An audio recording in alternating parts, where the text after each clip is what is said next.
Të nderuar teleshikues, të dashur vëllezër dhe motra më Krishtin. Ja ku jemi së bashku në emisionin e përjavshëm Besimi Krishterë Ortodoks. Ne Krishterë Ortodoks mbas një përgatitje të gjatë, 40 ditë, pra flasim për Kreshmën e Madhe, po ashtu për javën e madhe të pësimeve të Zotit, ku çdo ditë kemi ecur me Zotin Krisht në pësimet e tij që kulmojnë në të premten e madhe, në kryqëzimin e tij dhe po ashtu në të shtunën e madhe në varrimin e tij, jemi tashmë në vigjilje të Pashkës. Prandaj edhe biseda e sotme do të jetë në lidhje me Pashkën, çfarë është Pashka, se si duhet ta kremtojmë ne të Krishterë Ortodoks, po ashtu do flasim edhe për simbolet paskale. Pashka është festa më e madhe e vitit liturgjikal për ne të Krishterë Ortodoks, është e kremtja e të kremteve, panair i panajireve, sepse kremtojmë fitoren e Zotit tonë Jezu Krisht mbi armikun më të madh të njerëzimit dhe të natyrës, që është vdekja.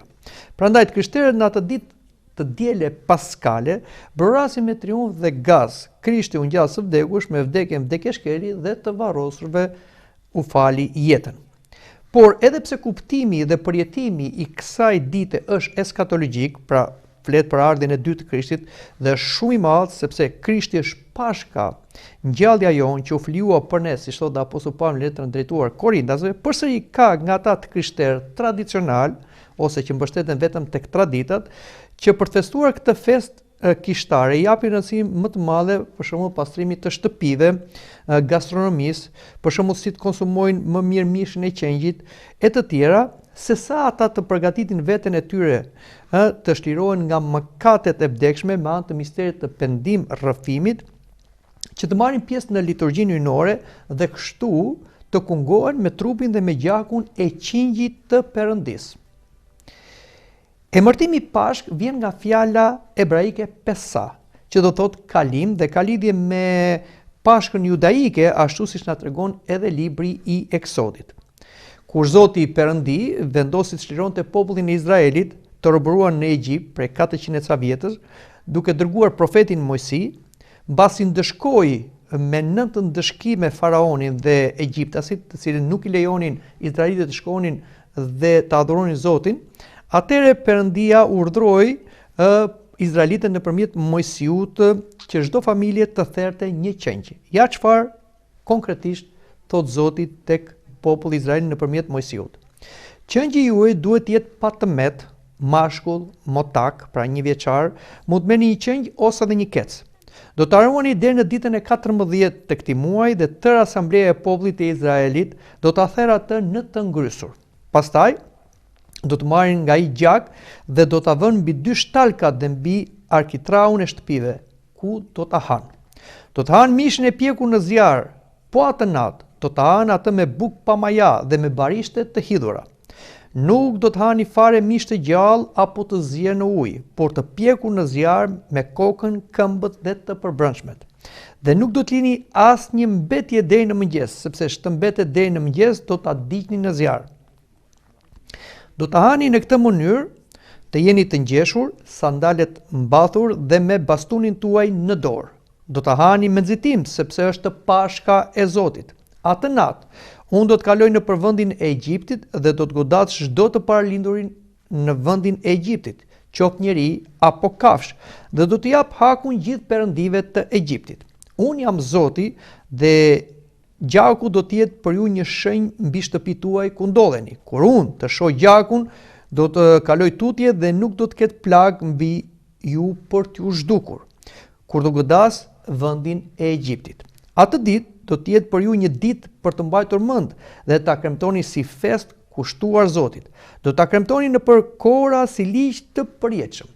Kjo na tregohet tek libri i Eksodit. Pra Pashka ishte festa më e madhe për judejtë, të cilët kryenin ceremoninë e Pashkës me mishin e qengjit dhe me bukë pa maja për 7 ditë, dhe asnjë i huaj që nuk ishte pjesë e popullit Izraelit dhe nuk ishte i rrethprer, nuk mund të hante atë, pra ishte i përjashtuar nga populli dhe siç thash nuk ishte beslidhje me Perëndin nëpërmjet rrethprerjes, dhe kjo ishte një porosi thënë përsëri dhe gjetur tek libri i Eksodit.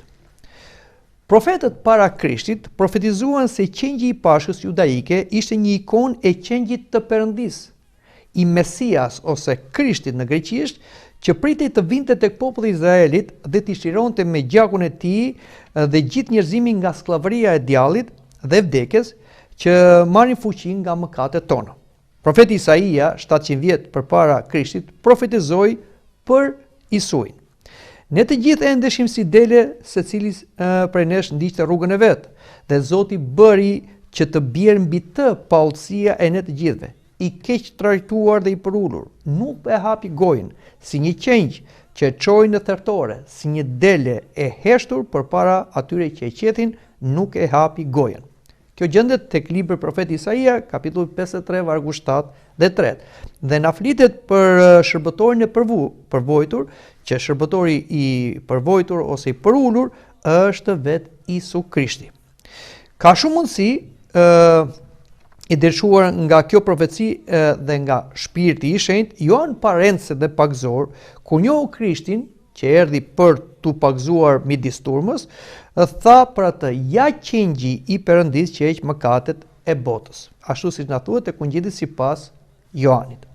Tradita e krishterë e mbështetur tek mësimet apostolike ka parë tek Krishti, qengjin e vërtet pashkor, që është i patëmet, i pamëkat, që shpërblen njerëzit nga vdekja e përjeshme me gjakun e tij. Apostulli Petro u shkruan të krishterëve, duke ditur se jo me anë të gjërave që prishen, si argjendi ose ari, jeni shpenguar nga mënyra e kotë e të jetuarit, të trashëguar nga etërit, por nga gjaku i çmuar i Krishtit, si të qengjit të patëmet dhe të panjohur, të paranjohur përpara krijimit të botës, por të shfaqur kohët e fundit për ju, që nëpërmjet tij të besoni në Perëndin, që e ringjalli prej së vdekur dhe i dha lavdi, që besimi juaj dhe shpresa të jetë në Perëndin. Kjo na thuhet tek letra e parë apostullit Petros, kapitulli 18, vargjet 21. Sipas ungjillorit Joan, Krishti u dënua me vdekje në kryq në vigjiljen e festës së të pabrumve, dhe dha frymën pas mesditës të së premtes në orën 15 ose në orën 3 mbasdite. Ora në vigjilje të së shtunës sabatit pashkor, koha ku në tempullin e Solomonit flijoheshin qengjat e Pashkës judaike.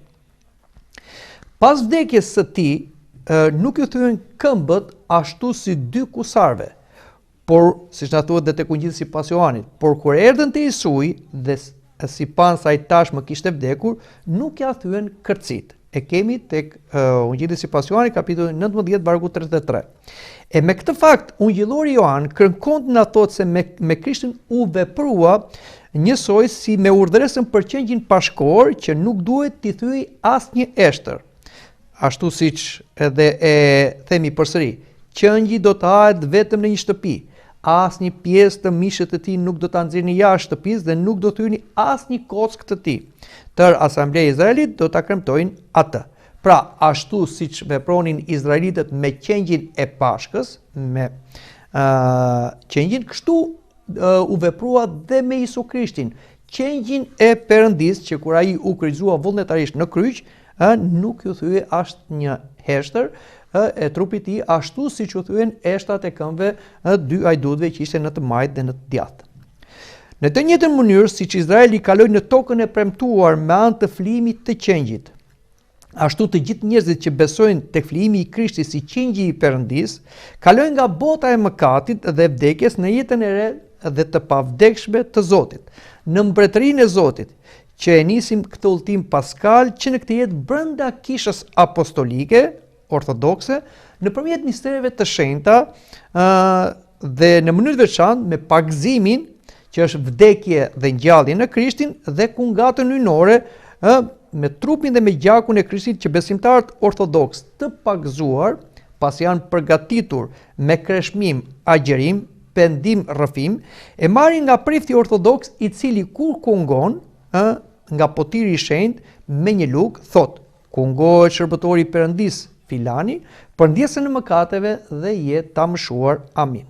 Prandaj, nëse dikush nga të krishterët ortodoks nuk interesohet që përgjatë vitit liturgjikal çdo të diel, kur kryhet liturgjia hyjnore, ose kur kremtohet ngjallja e Zotit, sepse çdo të diel ne kemi një ditë paskale, pra kremtojmë ngjalljen e Zotit, dhe sidomos për ditën e Pashkës, që është e kremtja e të kremteve, tham, nuk interesohet pra të bëhet gati të darkojë në tryezën e Zotit, ku coptohet dhe pjestohet qengji i Perëndis, i cili coptohet dhe nuk shpërndahet, i cili ha gjithnjë dhe nuk mbarohet kurrë, por shenjtëron ata që kungohen, dhe kjo është një pjesë nga mesha hyjnore.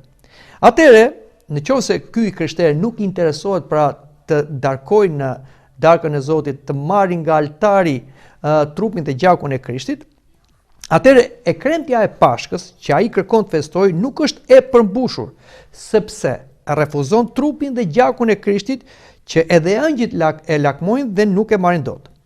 Sipas kanoneve apostolike, nëse dikush që merr pjesë në liturgjinë hyjnore dhe nuk kungohet, kur nuk ka ndonjë shkak të arsyeshëm, ai aforizohet, nxirret jashtë kishës. Dhe nëse neve kemi 3 të diela pa u kunguar pas një arsye, quhemi të përjashtuar nga kisha dhe mbi ne merr të drejta i ligu. Mendoni çfarë dënimi dhe mallkimi meritojnë ata që për të kremtën e Pashkës nuk vinë fare në kishë, ose qëndrojnë sa lajmërohet lajmi paskal, pra ngjallja e Krishtit, dhe nuk futen në kishë të marrin pjesë në liturgjinë hyjnore dhe nuk qëndrojnë deri në mbarim të liturgjisë hyjnore, pra nuk marrin pjesë në darkën e Zotit, dhe nuk marrin trupin dhe gjakun e Krishtit, që siç tham është në altarët e Perëndisë.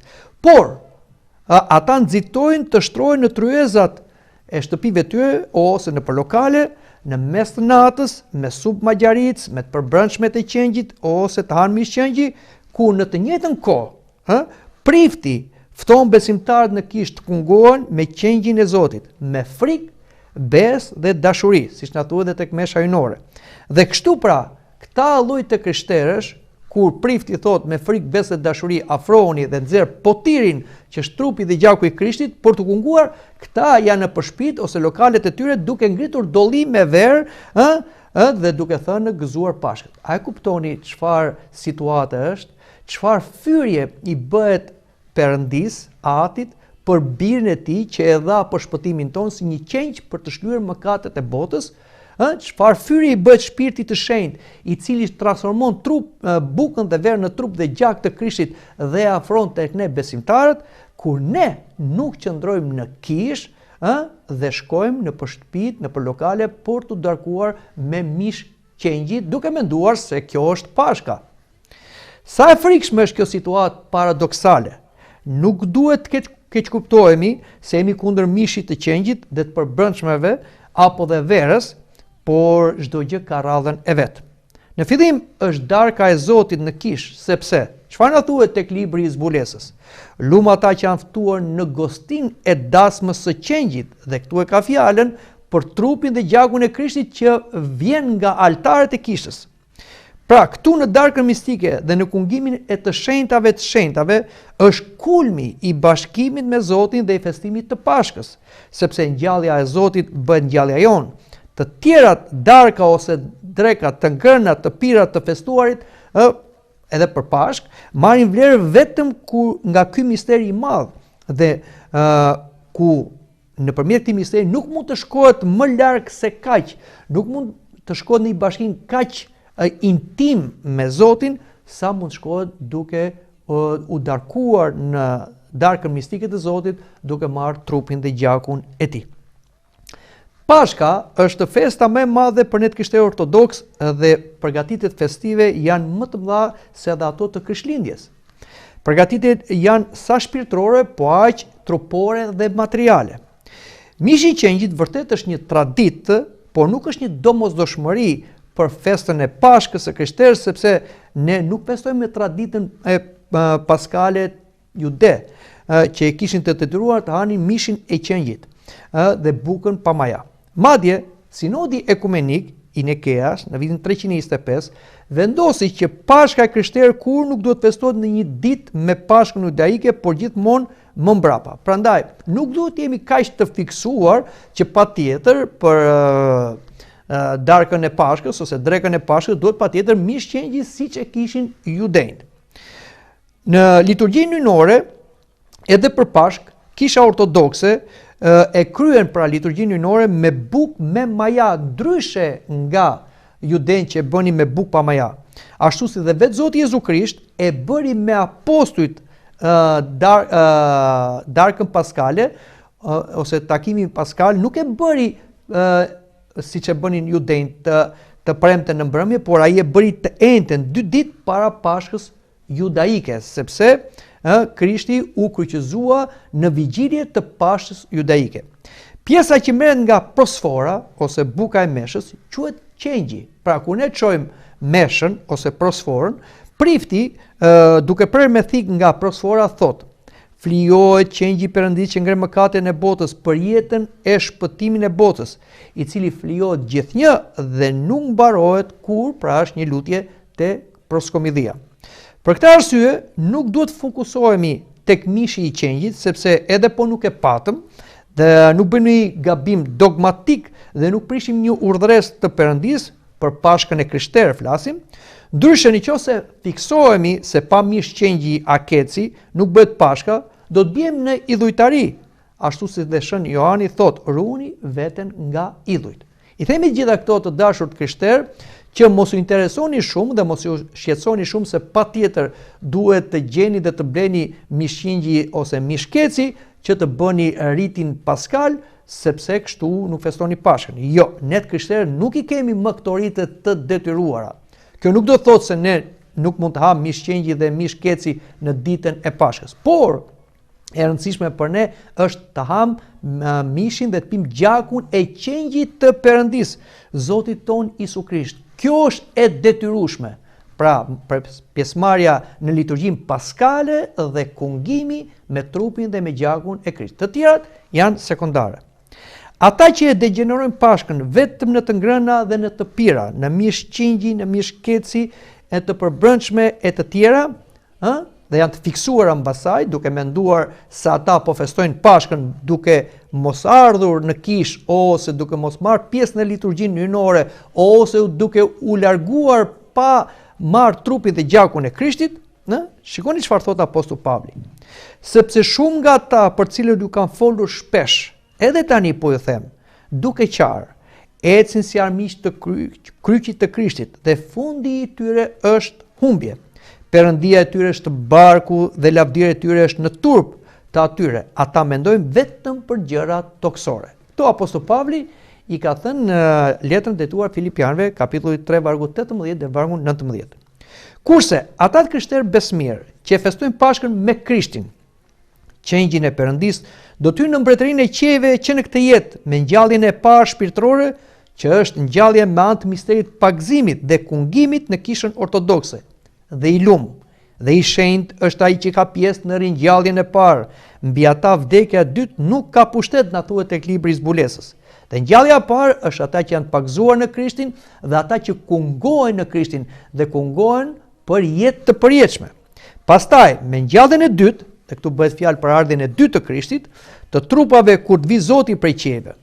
Sepse qytetaria jonë është në qiejt, prej nga dhe presim shpëtimtarin Zotin Isu Krisht, i cili do të transformoj trupin ton të përunjur që të bëhet i ngjashëm me trupin e tij të lavdishëm, sipas fuqisë së tij që t'i nështroj ndaj vetes të gjitha gjërat, na thot apostulli Pavli në letrën e detuar Filipianëve, kapitulli 3, vargu 20 dhe 21. Pra, kemi dy ngjallje të dashur të krishterë, të cilët i përjetojmë. Ngjalljen e parë e përjetojmë që në këtë kohë, pra kur neve jemi të pagëzuar, kur ne kungohemi, bashkohemi me Krishtin, kemi ringjalljen shpirtërore. Por kjo ringjallje shpirtërore automatikisht na çon tek shpresa e ringjalljes trupore, sepse presim ardhjen e dytë të Krishtit, dhe me ardhjen e dytë të Krishtit do ndodhi dhe ngjallja e të vdekur. Dhe trupat tanë të vdekshëm do fitojnë pavdekësinë.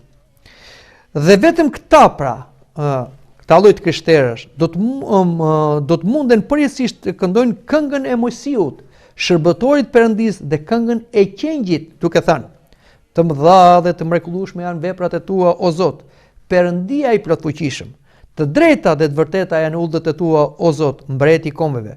Kush nuk do të druaj, o Zot, dhe nuk do të lavdëroj emrin tënd, sepse vetëm ti je i shenjtë, sepse të gjitha kombet do të vinë dhe do të adhurojnë përpara teje, sepse gjykimet e tua u shfaqen. Prandaj, të dashur të krishterë, kështu duhet ta festojmë Pashkën e Zotit.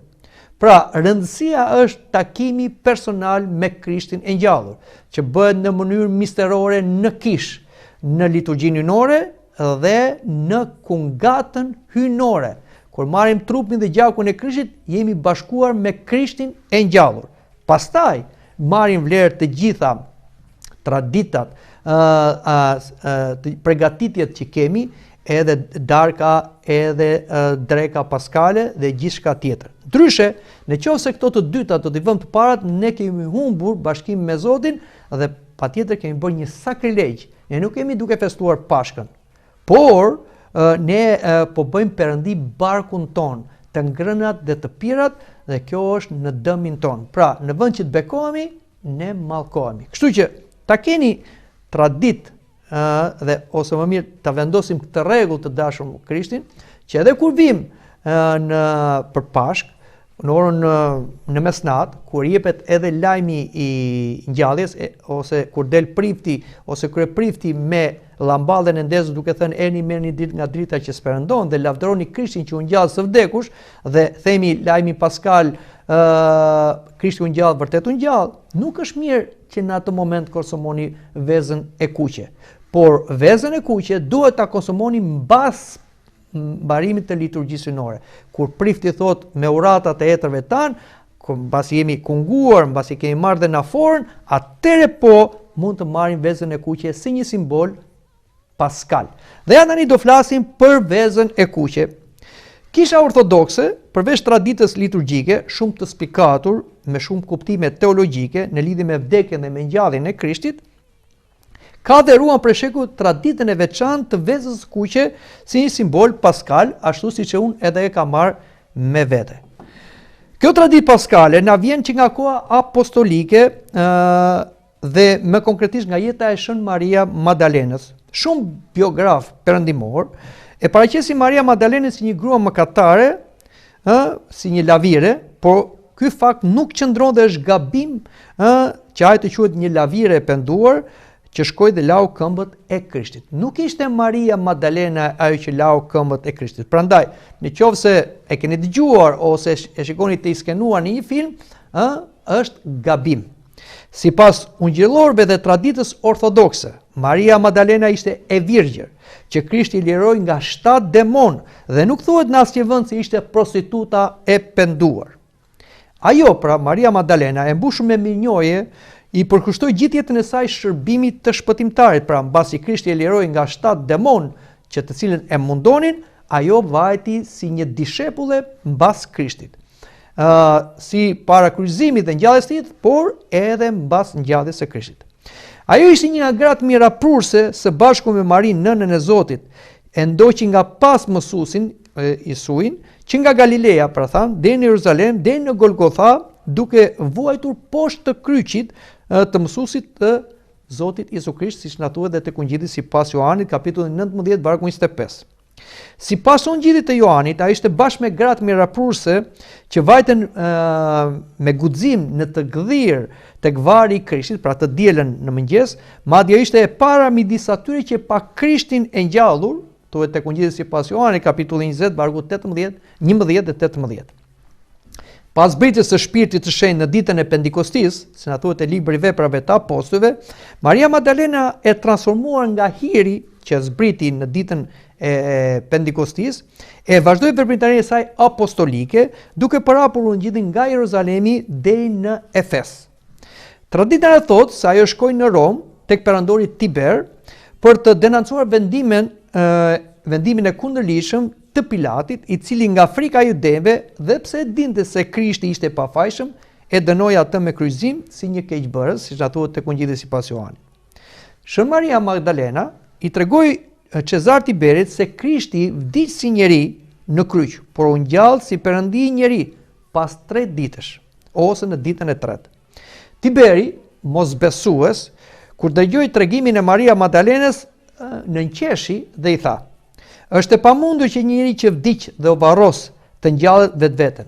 Por tradita na thotë që në atë çast, rastësisht që kalonte aty pranë një skllave që po mbante një shport me vezët janë të bardha, dhe perandori i thot Maria Magdalenës: "Nëse këto vezë të bardha bëhen të kuqe, atëre besoj se Krishti që po më flet ti unë gjallë në të vërtet.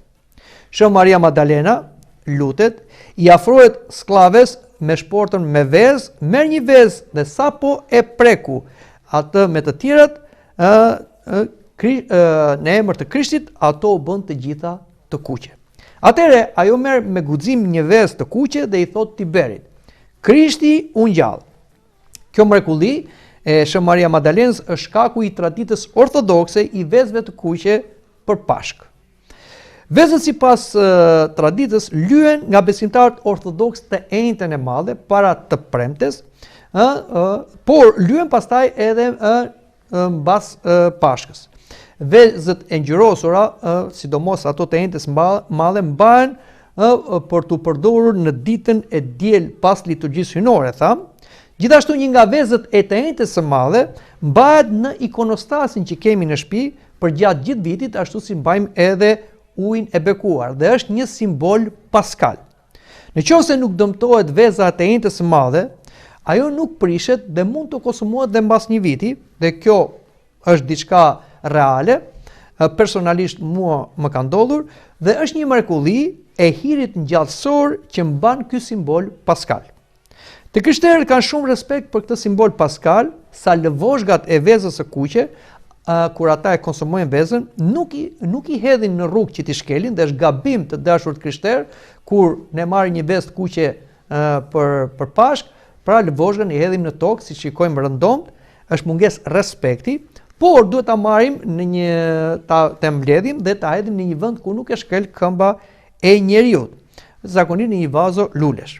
Po ashtu, siç veprojmë edhe me ujin që ngjyrosin vezët, ne të krishterë ortodoks mund të ngjyrosim vezën gjatë gjithë 40 ditëve ku kremtojmë gjalljen e Krishtit, dhe mbas 40 ditëve këtë ujë të cilët është bekuar për të lyer vezët, ne nuk e hedhim me ujërat e tjera, aq më tepër me ujërat e zeza, po e hedhim në një vend ku nuk e shkel këmba njeriu. Pra i themi gjitha këto sepse janë tradita të krishterë që tregojnë respektin për këto gjëra të shenjta. Veza e kuqe por ortodoksët është një simbol paskal, tham, dhe është një mjet katekizues. Ashtu si Shën Maria Magdalena me anë të saj tregoi Cezar Tiberit se Krishti u ngjall me të vërtet, edhe neve të krishterë ortodoks vazhdojmë që me këtë simbol paskal, thjesht duke mbajtur vezën, ne i themi të tjerëve si ortodokse patjetër, por dhe jo ortodokse, të cilët nuk kanë dini ose janë mosbesues në lidhje me ngjalljen e Krishtit pas 3 ditësh, duke i treguar me këtë simbol se Krishti u ngjall, vërtet u ngjall. Veza e kuqe si një simbol është e vjetër, dhe patjetër që edhe paganët e kanë mbajtur vezën si një simbol të jetës, sepse dim që brenda vezës ka një jetë, formohet një zog, dhe patjetër zogu duhet dali nga veza që të fillojë jetë pavarur. Kështu që gjithmonë është marrë veza si simboli i jetës, po ashtu edhe forma saj si simboli i tokës. Por të krishterë ortodoks e morën këtë simbol, dhe aq më tepër duke mbështetur tek mrekullia që ndodhi me Maria Magdalenën, dhe kanë ilustruar me anë të këtij simboli ngjalljen e Krishtit, sepse Zoti Jezu Krisht, që është jeta dhe burimi i jetës, vdiq si njeri dhe u varros. Por mbas 3 ditësh ai doli nga varri, ashtu siç del zogu nga veza. Kjo është arsye që edhe neve marrim vezën e kuqe dhe trokasim me njëri tjetrin duke thënë Krishti u ngjall, vërtet u ngjall. Dhe prandaj të dashur të krishterë, thash që veza e kuqe është një simbol paskal dhe katekizues që ne e përdorim me anë të këtij simboli për dhënë mesazhin e ngjalljes së Krishtit ose mesazhin e Pashkës. Duhet të dim dhe të theksojmë këtë, që ne ortodoksët i lyejmë vezët e Pashkës vetëm me të kuqe, sepse e kuqja është ngjyra e gjakut të Krishtit, pra nuk është një rastësi ose ne jemi të fiksuar mbas ngjyrës kuqe, por edhe tradita bëri që vezët e bardhë bëhen kuqe, por patjetër që e kuqja është gjaku i Krishtit që lan mëkatet tona me gjakun e tij. Fatkeqësisht sot ka disa tradita të tjera që po gëshetohen dhe po futen dhe midis ne të krishterë ortodoks, se për Pashkët jo ortodokse, por edhe ortodokse, po vendosen vezët me ngjyra të ndryshme dhe me forma ose me ilustrime floreale. Konkretisht shikojmë se vezët për Pashk, si thash, nuk lyen vetëm me ngjyrë të kuqe, por dhe me ngjyra të tjera, dhe këto lloj vezësh të dekoruar në këtë mënyrë, pavarësisht se duken të bukura, kanë origjinë pagane, siç është dhe dita e verës. Paganët në lidhje me stinën e pranverës i shikonin vezët si një simbol i pjellorisë dhe natyrës. Me ardhjen e krishterimit, kjo lloj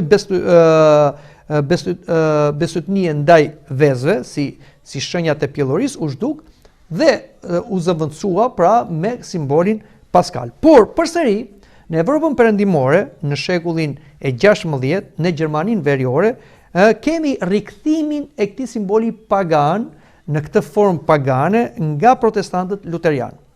Protestantët për ditën e Pashkës, në kundërvënie të traditës shekullore të krishterimit në lindje, filluan të lyejnë vezët gjithashtu edhe me ngjyrë jeshile në shenjë të gjethteve të reja pas vdekjes së dimrit.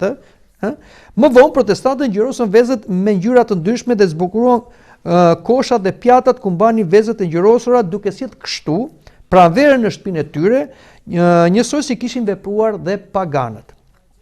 Përveç ngjyrave të ndryshme të vezëve, për ditën e Pashkës, sot shikojmë rëndomt edhe në për reklama ose postura apo dhe në markete, artikuj në formën e çokoladës, simbolin e vezës së Pashkës, dhe kjo ka lidhje me lepurin. E sqarojmë edhe këtë, çfarë lidhje ka lepuri me vezën e Pashkës, sepse i shikojmë këto në marketing dhe patjetër që na duken të bukura kështu dhe i afrojmë dhe fëmijëve tanë, por duke mos ditur dhe shpjegimin. Lidhja e vezës së Pashkës me lepurin nuk është as pak traditë e krishterë ortodokse. Pra keni vëmendjen këtu, por thellësisht është pagane. Një përrallë që risullen përsëri heterodoksët protestant luterian në shekullin e 15, në shekullin e 16. Protestantët si një skizmë e re, mbasi u ndan nga Kisha Romano-Katolike me reformën protestante të Martin Luterit, ata ju vunë traditave shekullore të Kishës Katolike Apostolike dhe vendësuan shumë nga këto tradita me ritet zakonet pagane të popujve gjermanik, aty ku, si them, dhe nisi kjo reformë protestante. Kryesisht Martin Luteri ishte prif katolik në fillim, themelus ai pasaj u nda nga Kisha Romano-Katolike dhe u bë themelus i reformës protestante, i cili nuk pranonte nderimet e shenjtorëve. Dhe çfarë bëri Martin Luteri? Ai për shembull e hoqi traditën që në datën 6 dhjetor bëheshin ndarjet e dhuratave për fëmijë, për nder të Shën Nikollës, dhe vendosi atë në 25 dhjetor, sepse sipas Martin Luteri dhe doktrinës protestante, vetëm Zoti mund t'i japi dhurata dhe jo shenjtorët. Po ashtu, duke qenë kundër nderimit të ikonave të shenjta, siç ishte tradita e Grazhdit, atëherë Martin Luteri zëvendësoi ikonën e Krishtlindjes me pemën e Krishtlindjes dhe ky ishte një simbol pagan kelt. Edhe tradita e lepurit me vezën gjatë Pashkës u mor nga protestantët, nga këto besëdhënie pagane të Evropës veriore të fisëve teuton, dhe kjo bës një kundërvënie e traditës shekullore të Maria ose të Shën Maria Madalenës. Paganët teuton besonin në një perëndesh e quajtur Eostre, që kujdesej për pranverën dhe pjellorinë e gjallësave. Sipas tyre, kjo perëndesh gjeti një ditë një zog që gati po ngorte nga të ftohtit, sepse si thema e pranvera në fillim nuk ka të freskinë e saj. Asaj i erdhi keq dhe shndroi zogun e vogël në një lepur me gëzof të ngrohtë, kështu zogu i transformuar në lepur, sipas legjendës flasim, në përkushtim ndaj zanës, Eostre bënte vezë me ngjyra të ndryshme dhe i linte në përfera dhe këto lajmëronin pranverën. Edhe fjala Pashk në anglisht quhet Easter, që përkryer do thot pranverë. Duket Easter ka lidhje me perëndeshën Eostre. Përshëndetja në përpashk në anglisht do thot Happy Easter, gëzuar pranverën ose Ester. E aster, mirë thash. Sot zakoni i lepurit të Pashkës ekziston në shumë vende të Evropës Veriore, Kanada dhe SBA, dhe po futet si një traditë marketingu edhe në vendin tonë, siç thash, ne po shikojmë edhe vezën e Pashkës në lidhje me lepurit. Fëmijët sot po mësohen se lepuri bën vezën me ngjyra dhe i fshen në përkopshte, në mënyrë që po mësohen nga prindrit, dhe kështu që fëmijët dalin në përkopshte ditën e Pashkës dhe gjejnë këto vezë me ngjyra, por çfarë ndodh te fëmijët? Fëmijët pra nuk fokusohen tek Pashka dhe simboli paskal i parë që është veza e kuqe, por në ditën e Pashkës ata mësojnë rite ose legjenda paganësh që lajmërojnë pranverën. Sipas librit rreth vezëve të Pashkës të mjekut gjerman Georg Frank, na thuhet se ky zakon i lepurit me vezët i ka rënë e në Gjermaninë luteriane.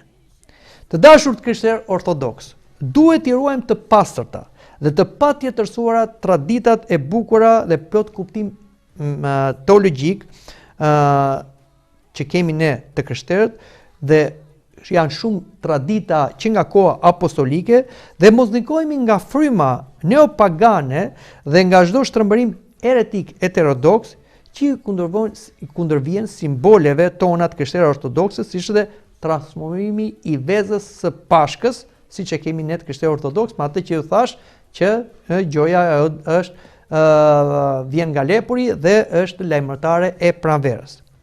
Njerëzit janë të lirë të besojnë si të duan dhe të bëjnë si të duan, të festojnë si të duan, por ne ortodoksët, populli i zgjedhur i Zotit, duhet bëjmë kujdes për vete dhe për fëmijët, sepse pa e kuptuar, jo vetëm e prishim këtë traditë shekullore paskale, por shtrembërojmë mesazhin e Pashkës tek fëmijët tanë dhe tek të tjerët, po ashtu bjem në idhujtari, blasfemi, kundër gjakut, vdekjes, varrimit dhe ngjalljes së Zotit tonë Jezu Krisht, që presim ta kremtojmë pra në ditën e diel të Pashkës në liturgjinë hyjnore me simbolet e krishtera, që janë pra veza e Pashkës edhe llamballja. Këto janë dy simbolet të krishtera që neve duhet i kemi. Pra, kur shkojmë për Pashkë, duhet të marrim këto dy simbole. E para marrim llamballën, të cilën e ndezim kur prifti ose kryeprifti do dali me llamballën e ndezur që e ndez nga kandili i altarit, dhe kjo është një simbol i ngjalljes së Krishtit, dhe të gjithë marrim nga ajo dritë që sperëndon dhe lajmërojmë njëri tjetrin Krishti u ngjall, vërtet u ngjall. Dhe këtë llamballë të ndezur e mbajmë përgjatë gjithë liturgjisë hyjnore. Dhe sipas një tradite e çojmë dhe të ndezur edhe në shtëpitona dhe bëjmë një simbolin e kryqit tek dera e shtëpisë. Por e rëndësishme është që ta mbajmë këtë llamballë të ndezur gjatë gjithë liturgjisë hyjnore. Dhe mbas liturgjisë hyjnore kemi tjetër simbol. Kemi vezën e Pashkës, të cilët ne folëm çfarë simbolizon, dhe mbas liturgjisë hyjnore, atëherë ne mund ta qukasim me njëri tjetrin dhe të themi Krishti u ngjall, vërtet u ngjall, dhe mund ta konsumojmë. Kështu pra, me këto simbole të krishtera, me këtë kuptim që kanë këto simbole, ne le të përgatitemi për të pritur Pashkën e Zotit, lajmin paskal që jep Kisha, Krishti u ngjall, vërtet u ngjall, dhe të marrim pjesë në liturgjinë hyjnore dhe të përgatitur me pendim rrëfim, me kreshmim dhe agjerim, të arrim të kungohemi me trupin dhe gjakun e Krishtit, të marrim jetë për jetës së Krishtit dhe pastaj të fillojmë festat e tjera, darka, dreka, dhe të gëzojmë që Krishti u ngjall, vërtet u ngjall, sepse ngjallja e Krishtit është ngjallja jonë. Pashka e Krishtit është pashka jonë. Amin. Mendoj që këtu ta mbyllim edhe këtë emision për të uruar njëri tjetrin për shumë vjet Pashkët.